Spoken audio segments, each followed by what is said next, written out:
And welcome once again to another episode of Bill Has Opinions. And it's Groundhog Day again. Well, it's Groundhog Day Eve.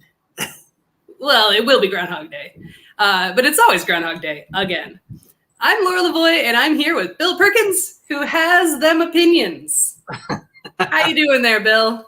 I'm doing well this week. How are you doing? I'm doing okay. I cannot complain. It is winter, but, you know. It is winter, and I'm looking forward to hopefully less of it.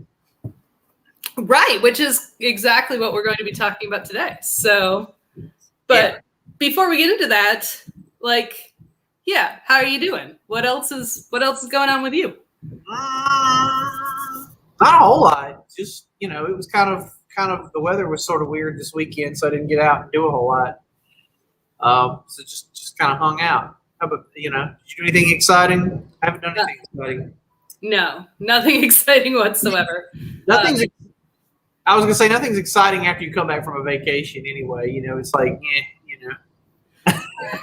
Exactly. But it's also nothing's really exciting in a pandemic. I mean, we try to do things, but there's only so many things we can do. So, I mean, this entire literal last year has been Groundhog Day. Right. Yeah.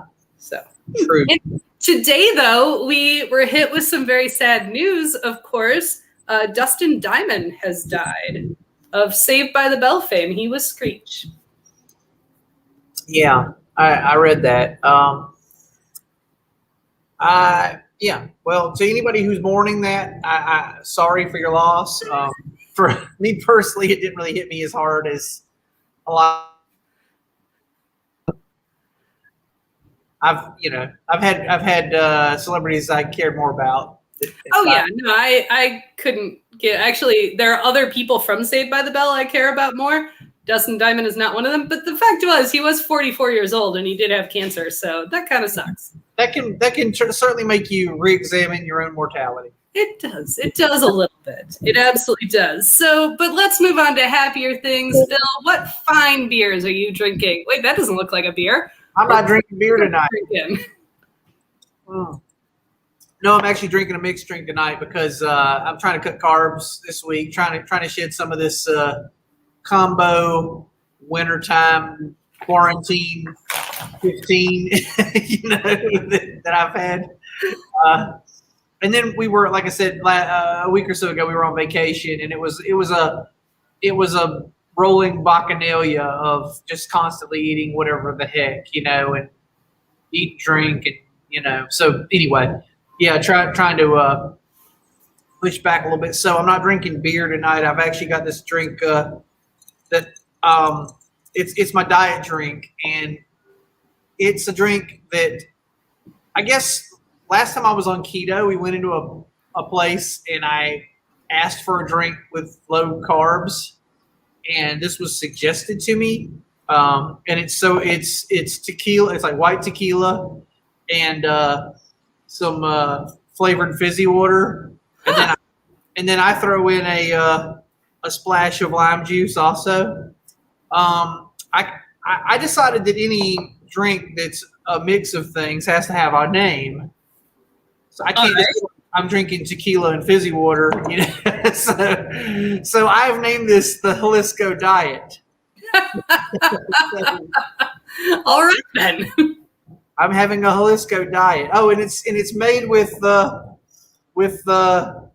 this particular tequila. This is Dwayne "The Rock" Johnson's private brand tequila, by the way. Wow, that's fancy. Every celebrity known to man now has their own alcohol, apparently, their own private label, something or other, Mm-hmm. And I actually follow Dwayne "The Rock" Johnson on Instagram because he's a likable guy, I guess. Sure. And he was carrying on about it, about how smooth it is. And I got to admit, it actually is pretty smooth for tequila. It doesn't have any of that, like, you don't drink it and go, afterwards. It's pretty smooth. All right. I can get behind that. I am not doing a low carb, or I did not do dry January either. That's not for me. Just not for me. But I'm just finishing up an all-day IPA, a nice, just straightforward little beer. And then I got here that I'm about to open an Arches Low Viz IPA, which is silky, tropical, and lime. That's what it says. Okay, that sounds pretty tasty. Yeah, and then I've got a brand new beer I've never had before, a Sierra Nevada Wonderland. Is that the apricot one? It's Nectarine. Nectarine, yeah, I bought that. I actually had some of that last week. I've actually still got a couple in the fridge, but I'm not drinking them right now. Right. And they'll be there when you get back to them. Yeah. And actually, you know what? I've said in the past that for the most part, I don't like Sierra Nevada, but I give them a try all the time. Like every time they come out with some new thing, I'm like, ooh, what's this? This was one of the first ones where I was like, hey, that's all right. You know? Nice. I mean, I have not had it, so I'm excited to try it, which I shall do shortly. But right now I'm going to drink this Low Viz. Yeah. Caveat to that. Sorry, I did say I like their Oktoberfests. All right. They do those okay too. They do those okay. I'm with you on that. I do like Sierra Nevada, so I'm okay with a lot of their things, but they do better. They do some things better than they do other things. All right, so let's get down to brass tacks. Bill, today is Groundhog Day Eve. Yeah. And before we moved the day of our show, this actually would have been on Groundhog Day proper, but I'm actually glad that it's not, because what would we have talked about? Like, well, that's what the groundhog did today, but now we can speculate. Yes, it's true. We could go to our analysts and talk about what he might or might not do based on exit polls. Exactly. And there are multiple groundhogs. We can, talk about which one will win. Right. We're on the edge of our seat about what's going to happen tomorrow with the big groundhog news. Exactly. Yeah. I mean, I don't know. I don't know if I put any stock into it, but I don't put any stock in.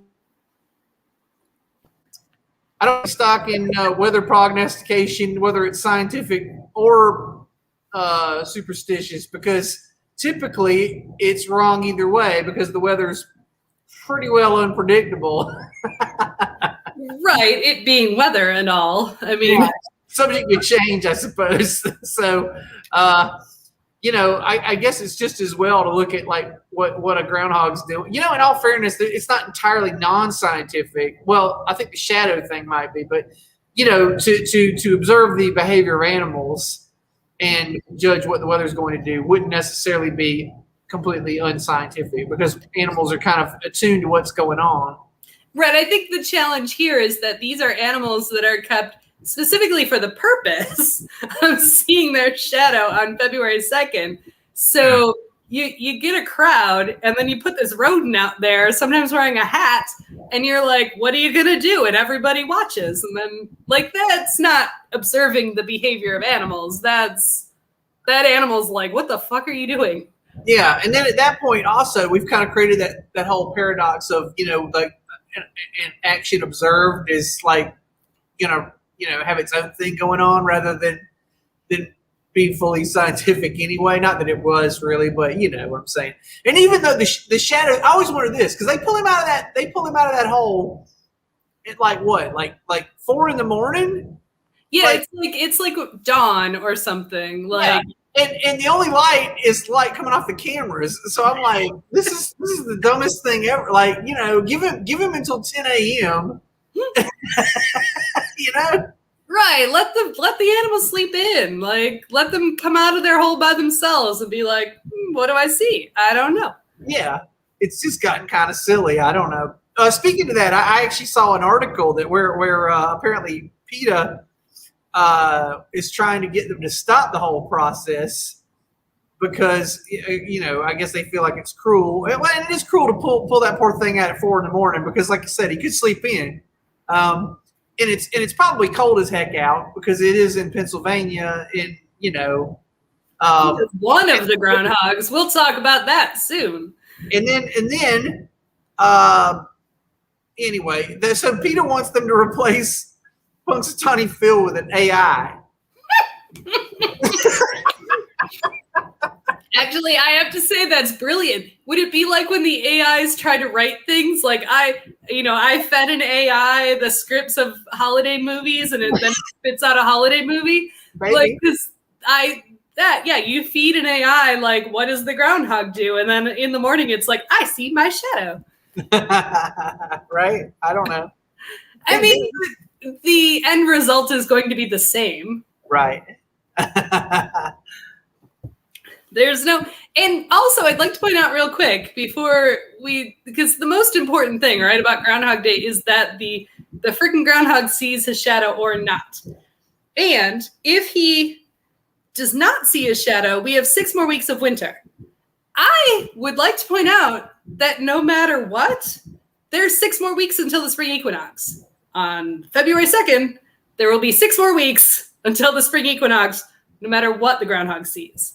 So right. Well, if you take into account, climate change, eventually there'll be an early spring every year. Well, climate change wise, but axial tilt wise, if our axial tilt changes, we have bigger problems than climate change. Well, that's true. That's true. I get what you're saying. Yeah, I mean, like, it's funny because I said when I was in Florida a couple weeks ago, it was cold down there, and somebody started to say it was unseasonably cold down there, and then they said, no, I guess it's right for the season for it to be cold. It's just cold for Florida. Exactly, because it is in fact winter. Right. And it will be winter whether it continues to get cold or doesn't. It'll still be wintertime. Right. Exactly. But hey, we should take a quick break right now. We should do our station break because we have one.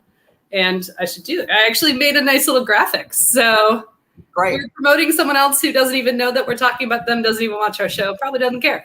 But here we are. So we often talk about our friend Ian and Tammy, and they do Geek Orthodox, which you can find at geekorthodox.com. They do nerdy stained glass situation, like they say, pop culture fine art. So I put this little together. You can buy online their clings, which they make these little static clings that you can put on your window. They've got things like the spaceships. They got this really cool Star Wars series that it's kind of like Greek iconography. It's really cool. But they'll also do really sweet commissioned, custom pieces, much like the one of my cats. They're in the middle. Aren't they adorable? Yeah. And all of these clings start out as an actual stained glass piece. Like he makes an original, and then the clings are basically the print, if you will, of the stained glass piece. That is correct. When he first finishes it, you're able to purchase the stained glass piece for, I don't remember what they're $200 or something. I can't remember exactly, somewhere in that price range. And then the clings, of course, are like $10 or something. So, he tries to, I guess, be sort of egalitarian in that regard. Like if you want to spend the big money and have the real thing, that's great. And if you want something that you don't want to go broke on the whole thing, then here's your cling, and it basically looks the same from far away. Yep. But it's just really cool. You can hang them anywhere. Then you don't have to like install them and worry about anyone breaking them. But I do know, like the TARDIS stained glass that you can kind of see a little up in the corner there. The original was purchased by John Barrowman himself, so that's cool. Yep, that is a really cool thing. We were actually there when that happened. It was super exciting. Yeah, it was very exciting. All right, so that is our station break for today. So let's get on with the show.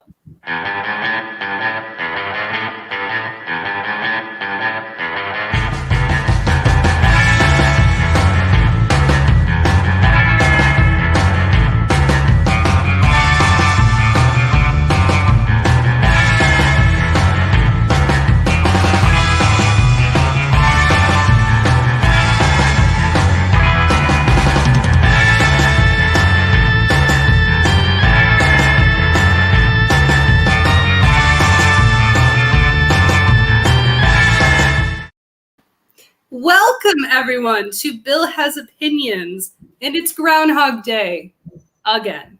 And I am, of course, Laura Lavoie, and I am here with Bill, who has opinions. Hey, Bill, how you doing? It's actually Groundhog Day Eve.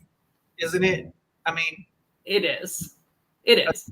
But this way we can talk about what the groundhog is going to do, not about what the groundhog did. I see. Okay, that makes sense. That way we can kind of, we have analysts and things like that waiting to prognosticate what the prognostication might be. That is in fact correct. I mean, there are several groundhogs, and we will talk about them later on in the show for sure. But, otherwise, what else is going on? Anything new? No, it's been kind of a slow news week for me. Nothing much going on here. How about you? Anything good? No, nothing really. It's been a pandemic, so every day is Groundhog Day for the last year. That's kind of what we've done. But did you hear that Dustin Diamond died today from Saved by the Bell? Huh. Well, I did hear that, and I guess I'm sad for people who that saddens. He wasn't exactly a celebrity that I'm mourning over, but I can understand it if you are. I've had other celebrities that have passed away in the last couple months that I've mourned over, and so I feel you. Yeah. Well, I mean, he was 44 years old, so I think that kind of hits people a little. Sure. Sometimes. Claiming your own mortality, sort of, right? Yeah, exactly. But two, more pleasant things. What are you drinking today? Well, it's funny you should ask. I'm actually trying to cut carbs right now, so I'm not drinking beer tonight. I'm drinking a mixed drink, and it's a mix of tequila and sparkling water and a splash of lime juice. All right. It's fair. I cannot keep the joke going any longer. So, as it turns out, our fans are onto us. They know exactly what we did because they're smart. All right. I'm glad. Wait, I tried to keep it up for as long as I could, but I just literally couldn't. And hi, Teresa. Hi. Welcome. Welcome to our show. Yes. Hi. It's very exciting. I'm always happy to see a new viewer. Yes. Always happy to see a new viewer. So I actually have in my hot little hands some fun facts about Groundhog Day. Yes. And I was telling Laura before the show, I actually did. This is one of the few shows where I actually went and did a little reading before the show, so I wouldn't come in blind about what the heck is going on. Mostly because I was worried I didn't have enough to talk about Groundhog Day, so I wanted to have a little, get a little knowledge. But anyway, she's going to say some of the things that I learned, but it's good that we can talk about them a little back and forth. It's good that she has them written down because I can't, obviously there'll be points I forgot. Right. I mean, I try. I always have my little outline, and then I got notes, and then I got little. So, but anyway, the tradition of celebrating the first days of February goes way back before groundhogs, because this day is for a lot of people is Candlemas, which is a candle celebration, a Christian candle celebration. And in Ireland, it's St. Bridget's Day, which is a pretty big deal there. I have actually been to Ireland for St. Bridget's Day, which, number one, when you go to Ireland at the end of January, beginning of February, it's freaking cold. Don't do that. I'm glad we did it, but Lord, it was cold. Well, it's cheap. You can go to the British Isles for cheap during the wintertime. That is also true. That is 100% true. But it was a really, really cool trip. We went specifically to celebrate St. Bridget's Day in Kildare, which is, where St. Bridget was. That's where her center of worship is. And there's a group of Brigadine nuns that live there. And every St. Bridget's Day, they do this whole huge ritual thing. And they're Catholic nuns, right? But I went to this ritual, and it was the most pagan thing I've ever been to. And we started out at a well, and we did some chanting, and we burned our intentions for the year. It was I had never experienced anything like this, and I was raised Catholic. It was super cool. Super cool. Well, I mean, so the Catholics fold in all this stuff, though. I mean, it's like they learned this from the Roman. I mean, it's no secret that the Roman Empire decided to fold in Catholicism because the Roman Empire were champions of folding things in because it makes takeovers easier if you allow people their vices or their traditions or whatever the heck, right? Like you don't come in and strong arm them out of whatever they're doing. That makes for like people go, like I don't like that. They get a little mad. And in Ireland specifically, so Ireland had never been conquered by the Romans. The Romans stopped in just to Scotland. That's why we have Hadrian's Wall, right? Right. So it wasn't until the Catholics. So they were like, it's Celtic, let's do it. So they incorporated all that shit. Yeah. But it was super cool. And the same weekend, we went to a Candlemas celebration at an Anglican church. And it was very different. It was very, very different. But coming back to America, here's what I got. This is what I know. Groundhogs are a Pennsylvania Dutch tradition. And at one time, it was a badger that they used to prognosticate the weather. But as I was asking Laura earlier today when we were discussing this pre-show, let's be fair. The badger was when it was in Germany. That was a German thing. They didn't use an American badger. Right. It's a different thing than a European badger. Right? Right. No, completely different. So our idea of a European badger are the cute little badgers, the like Hufflepuff, and that were in Wind in the Willows, like the adorable little badgers with their little stripes, and they look really cute. And they drink tea. They're basically skunks without the stink. They're like cuddly and cute. And here in the U.S. and to be fair, skunks are a type of badger. They're actually in the badger family. But you don't want to tangle with them either for reasons. They won't maul you, but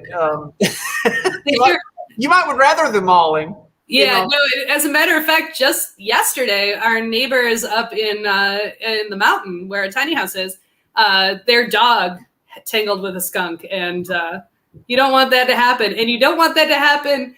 And then you let the dog in, and then you realize that the dog tangled with a skunk.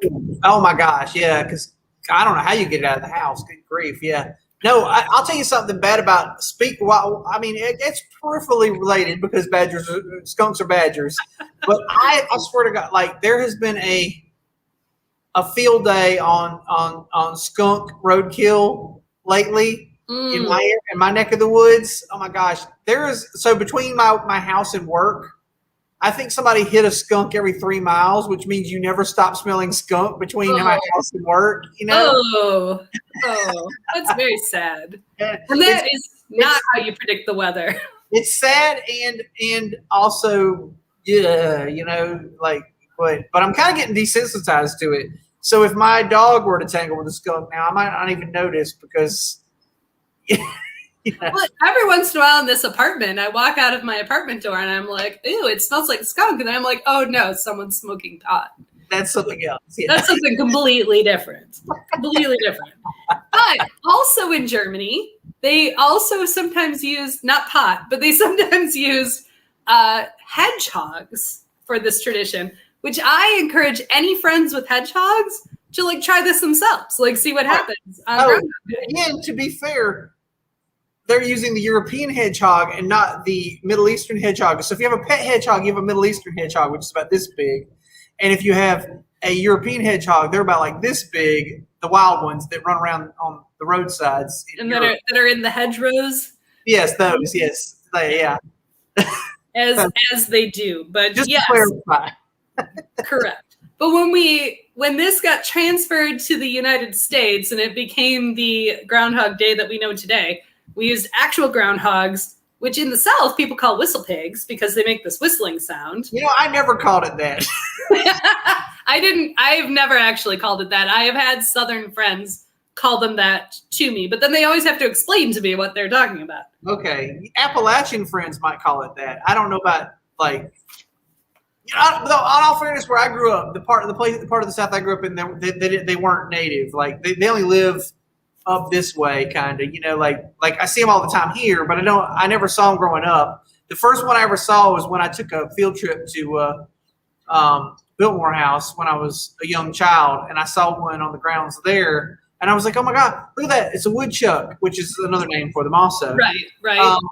And I had never seen a woodchuck or a groundhog or whistle pig or whatever you want to call it before, because they don't live where I live. We just have regular squirrels. A groundhog is a type of ground squirrel, like a prairie dog, but they're larger and fatter and cuddly looking. But I've heard, even though they're cuddly looking, you shouldn't pick them up because no, they'll still fuck you up. Like, I would not suggest you tangle with one. I mean, even though they're not Wolverines, they will probably mess you up. You'll put it down quickly.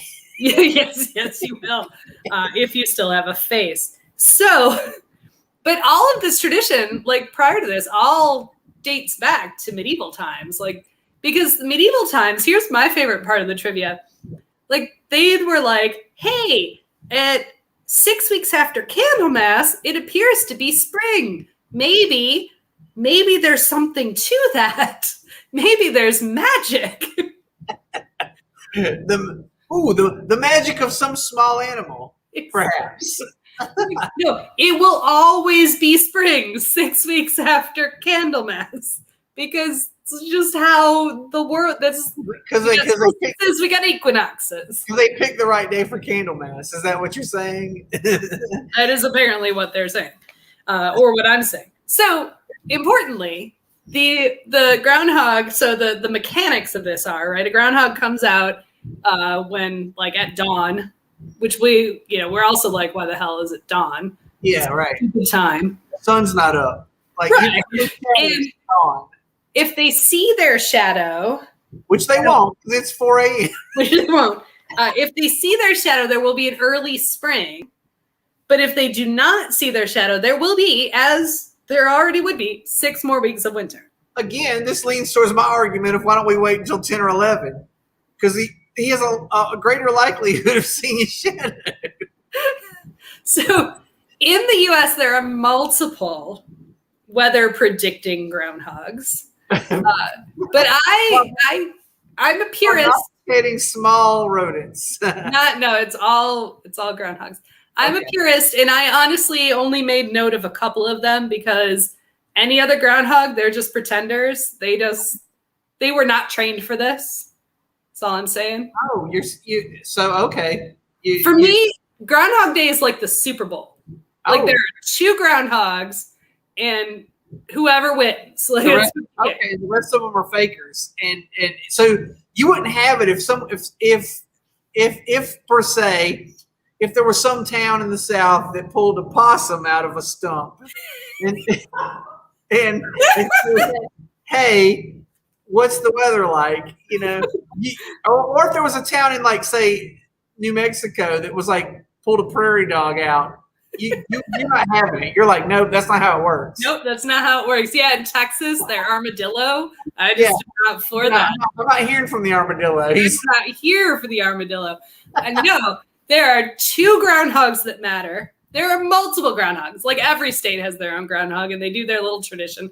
Probably every nature center has their own groundhog, and they do their little tradition. But nobody cares. Literally, nobody cares. Okay.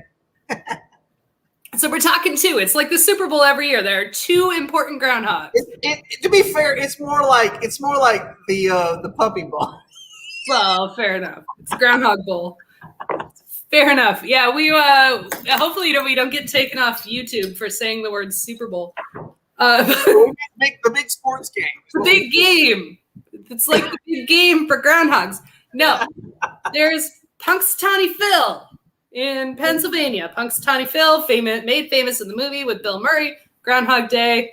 And we got our whole bit from in the show. Everybody knows it. Groundhog Day has ceased to be just about a groundhog predicting the weather. It has also become synonymous with, holy shit, I'm living this day over and over and over again. Thanks to the movie.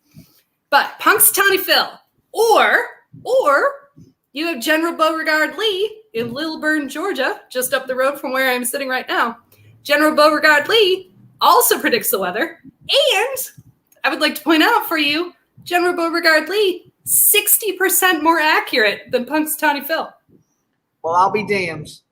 So we'll be looking for what General Beauregard Lee says tomorrow rather than what Punxsutawney Phil says. Is that That's what I'm saying.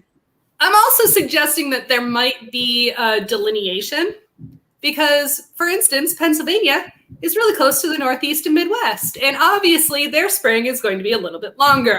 I got you. But you're saying, so the general, though, is going to be a better predictor of what's going to happen down here.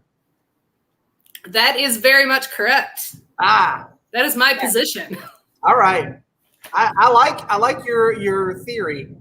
I mean, because you can't be in Minnesota and be like, hey, look, we have 7 feet of snow outside and maybe there's going to be an early spring, because there won't be, no matter how much you want there to be. There will be snow in May. Like, right. Whether you want there to be no snow in May or not, you're in Minnesota, that's on you. But if you live in Georgia and there's snow in May, something has gone terribly wrong. Oh, yeah. The shit is hit the fan then. Like, that's not even climate change. That's something else. I will say, though, you usually do get that one weird snow, like right around Easter in the South. It's been like spring for like 3 weeks, and then all of a sudden there's like this weird freak snow right around Easter, and you're like, what the hell, man? Yeah, but it's like, it's a little, like all the flowers are out, and then there's a little bit of snow, and you're like, it's dusting, yeah. And then next inches, I'll tell you that. It'll be a dusting. Hey, so speaking to that, I want to ask, about the Midwest. Yeah, I know winter never ends. Yeah, that's how the Midwest works. I lived in Chicago for a couple of years, and I remember that it was winter until May. I do recall that, and I was very bummed out about it because growing up, in South Carolina, like the sun shines even in January. Right. I'm not saying it's hot out, but I'm saying you can see the sun. Right. And I imagine we talked about this in the winter show, right? Your first experience with snow in the Midwest is like, oh my God, this is awesome. But by May, you're like, I literally am going to kill myself because this is horrible. I was like that by mid-November. Exactly. I was like, oh man, because I'm used to it being like a stint. And like down here, this is a thing I've noticed is down here, we usually have there's usually a warm, I say there's a warm snap in February. There'll be 2 weeks in February where you will go to the beach.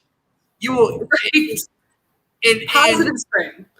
Yeah, that, the little like false spring thing.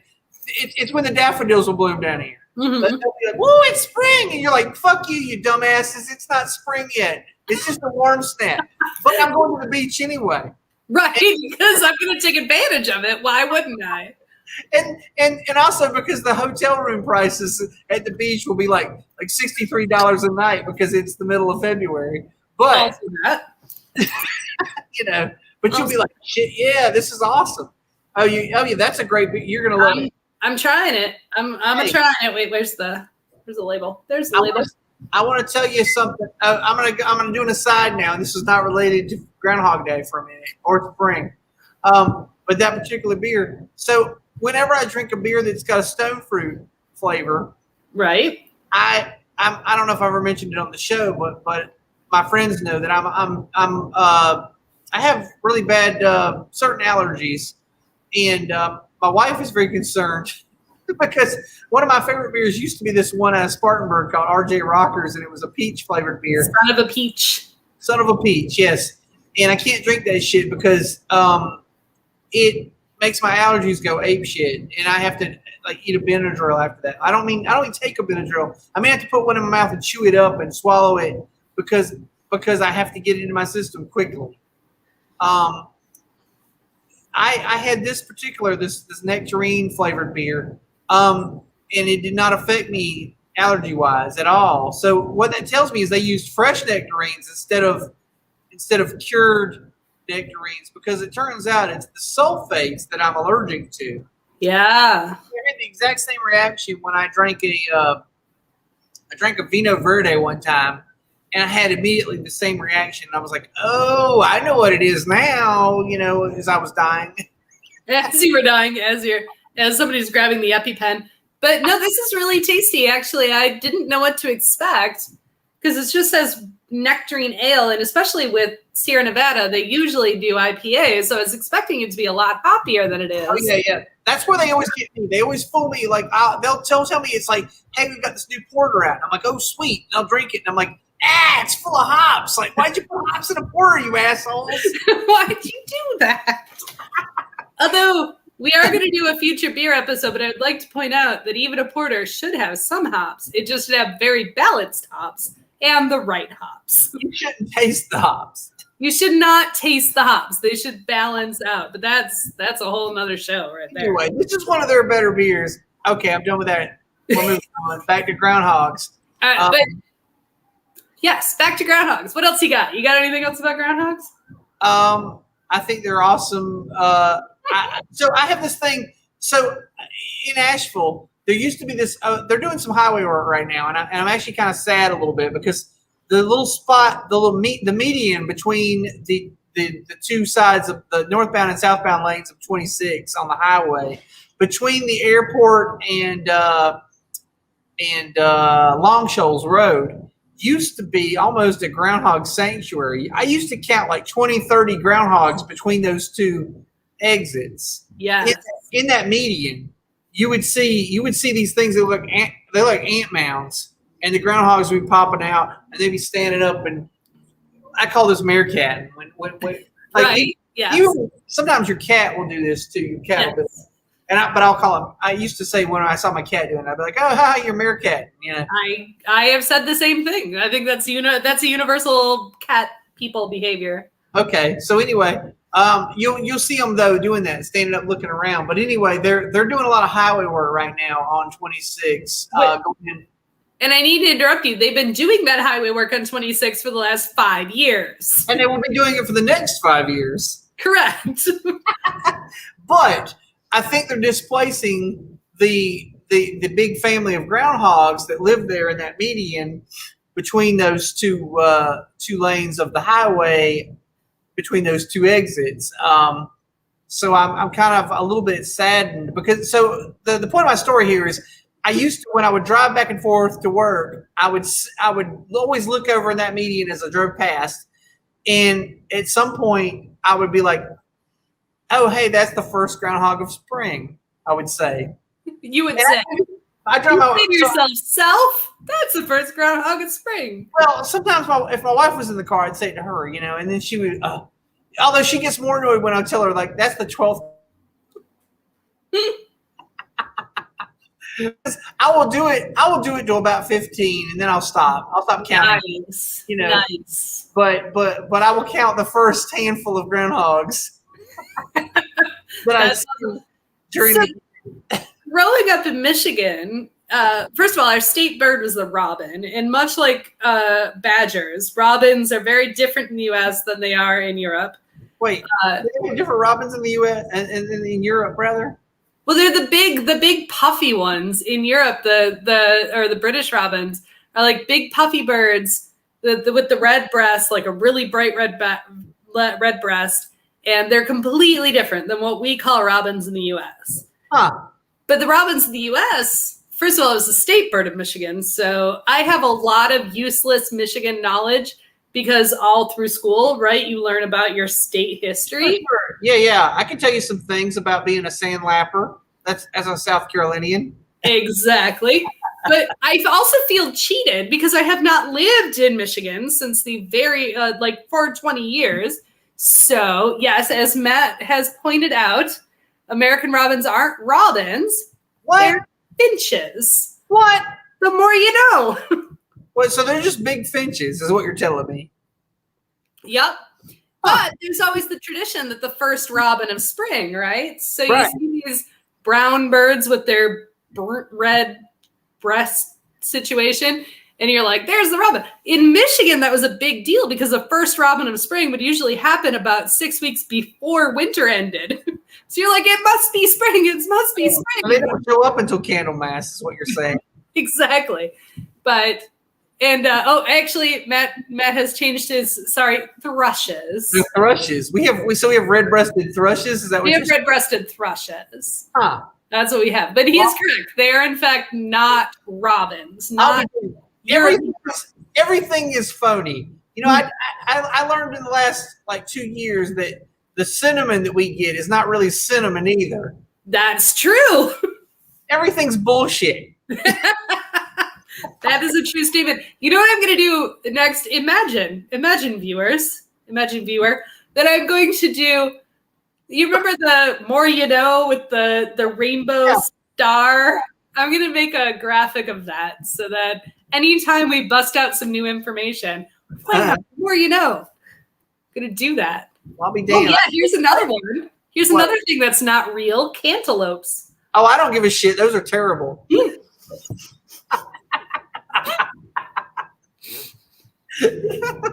No, but in the U.S., what we call cantaloupes are actually muskmelons. Well, that explains a lot. Yeah, that might be why you don't like them. They're god awful. Also, I puke that shit. Well, you were actually filming in front of a live studio audience. I am not. My partner in crime is actually on the other side of a door. But I just heard him laugh out loud. So apparently, at least we're funny. That's all I have to say. Yeah. At least we're funny. We use two partners. We can at least make a couple of people laugh, which was actually how the show started, frankly. That's how everything happened. Right. And now, hey, we make 4 people laugh on the internet, and that's what we go for. We're bringing joy. We're bringing joy to the world. We're bringing joy to at least 4 people.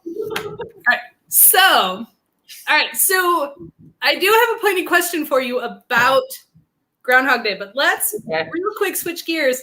The movie Groundhog Day, because our concept of Groundhog Day in the U.S. completely changed with the Bill Murray movie. That when we say Groundhog Day now, we're not just talking about a rodent predicting weather.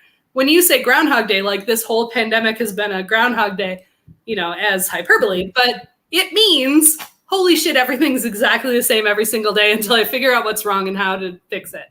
Right. And I actually remember at the beginning of the pandemic, somebody pointing out, I think a parallel about it. And the way Bill Murray learned to make the day move to the next day was he had to stop thinking about himself and start thinking about other people. And that's exactly what we need to do to move past this bullshit, right? Look at that. See how important that movie is to our culture? Yes. I have to say. Also, Allie, But Andy McDowell? Do you have a fact that's on my sheet? Is it that she's from?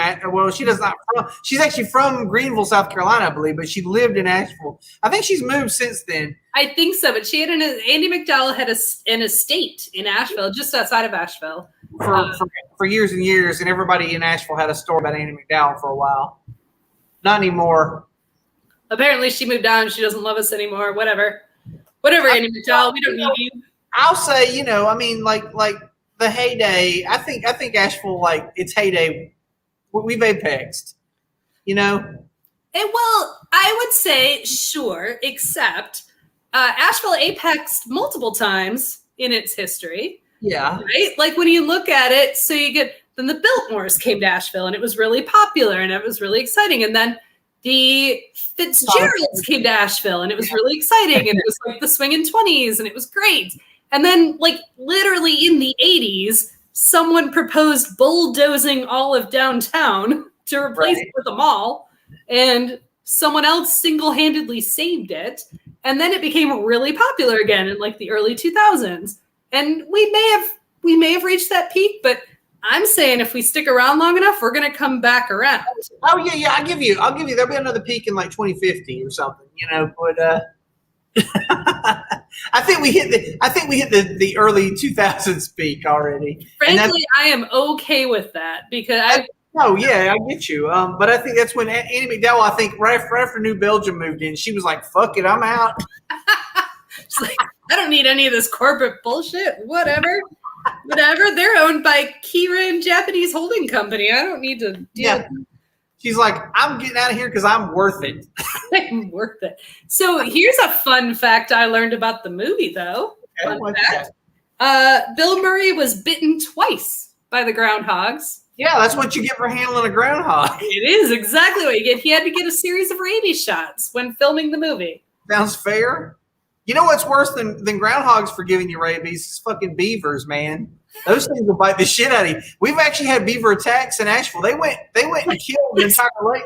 They killed a lake full of beavers, which is actually called Beaver Dam Lake. Yes, the feral beavers. Like, there was a whole thing about that. Yeah, they went and killed them all because one of them swam across the lake, jumped into a canoe with somebody, and bit somebody on purpose.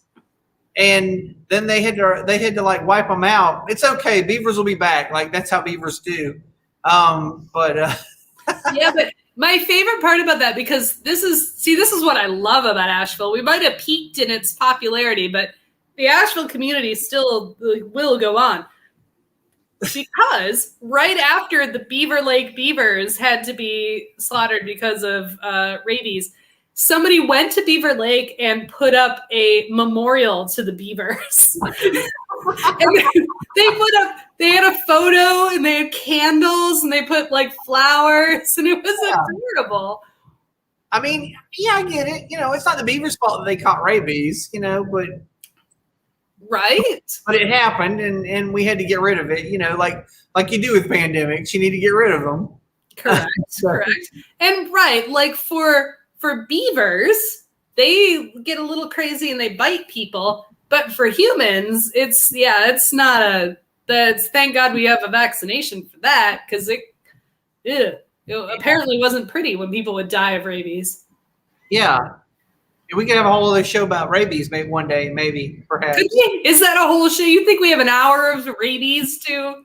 I got some cool rabies facts. I got a couple of rabies stories, oddly enough. There you go. Hey, we'll maybe put that on the calendar. Be prepared, people. Rabies coming soon. I do not know what is wrong with us.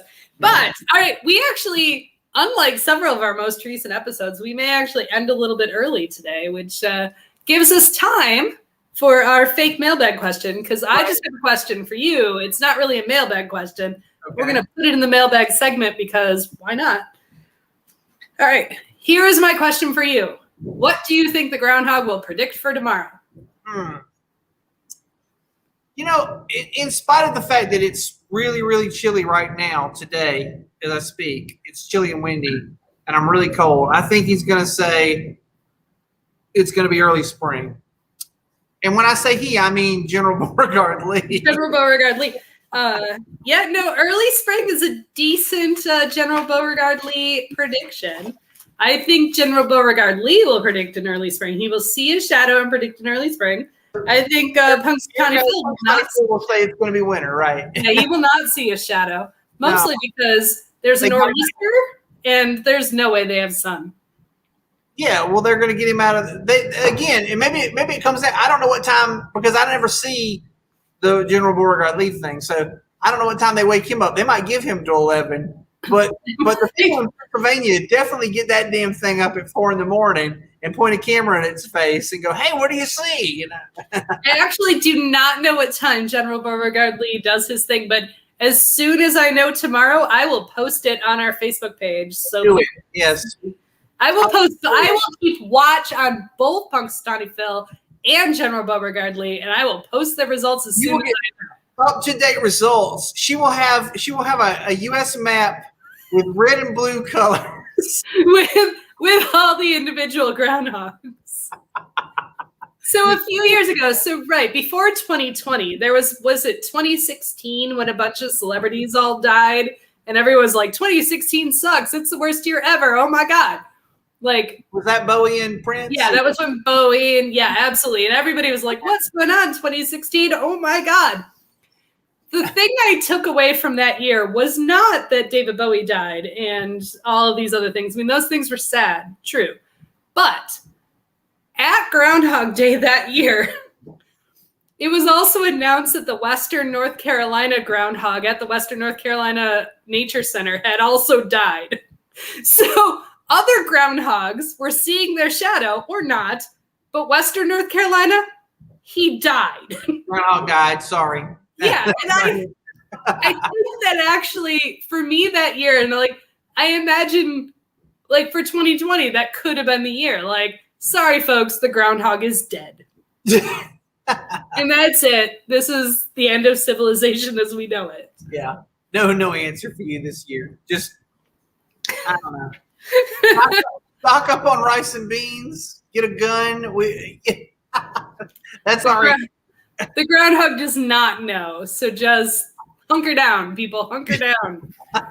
Get things. So last year when we were afraid that there was going to, because the pandemic was going to cause a little bit of an apocalypse, we bought a bunch of food, right? And well, one of the things, so rice and beans, like in my mind, I thought cans of beans. What my lovely partner came home with were bags of beans. Oh, bags of beans. And I don't know how we would survive, how we will survive an apocalypse with bags of beans.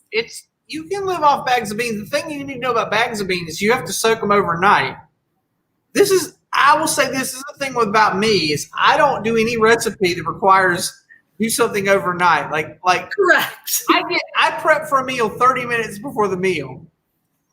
So I remember one time I was going to make some chutney, and I read this recipe and it was like, do this stuff and then let it sit for a month. And I was like, oh hell no, we don't do that. No, that's not what's going to happen in my house. I was that chutney. That's like kimchi. What are you even doing with I don't even do crock pot recipes because I don't prepare that far in advance. See, the foods, I will argue with you, Patty, the crock pot recipe, because all you do is shift your prep time to earlier, and then when the food's ready, it's ready. Listen, it's 6 a.m. I got 2 things going on. I'm going to take a shower and feed the dogs. Oh, you don't need to do it at like 10 a.m. is enough for a crock pot recipe to get you until 10 a.m. I'm at work. What am I going to do from there? Well, that's why I only do crock pot recipes on Sunday. I don't know what everybody else is fucking savage. No, it's not going to happen. But crock pots are for Sundays, people. That's what crock pots are for. You make the food, and then you watch your football game, and then your football game is over, and you eat your food. That's what a crock pot's for. Okay. All right. So, all right, Bill. Things that are extra. I know you have one because we did not get to our things that are extra last week. So this is a holdover from last week. But 2 weeks ago, I was on vacation in Florida, and I noticed something that was very interesting to me, and that is that Florida drivers are as bad in Florida as they are anywhere else. And I always thought that when I saw Florida drivers on the highway in my state, that they were bad drivers because they didn't know where the hell they were and then what was going on. But it turns out they don't know what the fuck's going on anywhere. These assholes can be driving past the exit that they get off of on the regular, okay? Like, this is the exit for their house. They will be in the fucking far left lane, which is 7 lanes over from the exit lane, okay? Right. They will come to a complete goddamn stop, and then they will merge across 7 lanes to make that exit instead of just going to the next damn exit and turning around like a regular person who goes, hey, I fucking missed my exit. Also, it's the exit you get off of every day. You should prepare. Yeah, you know it's coming up. Just get the fuck over in the right lane already, right? Like that's how normal people in other states do it. But not in Florida. I'll tell you another funny thing in Florida. If you're in the left lane in Florida, that's not the fast lane like you think it is. That's the slow lane. If you're in the actual slow lane, that's the other fast lane. That's the second to fastest lane. Sorry. The actual fast lane is the middle lane. That lane is okay. That's the one you want to be in. That's the one where people are really cooking, right? So yeah, but also when they're not, because people are in the left lane, it's the slow lane, and people are in the far right lane, it's the slow lane. The middle lane's fine for a while until someone is not fast. Or until somebody has to merge across 7 lanes because that's their exit. That's a thing that happens. So yeah. So I guess all bets are off is what I'm trying to say about Florida. Like, just be prepared to hit the brakes. Okay. But when you're not hitting the brakes, if you're in the middle lane, okay, you can go 90, 100 miles an hour. I think. I'm not exactly sure. I never saw a highway patrol ever.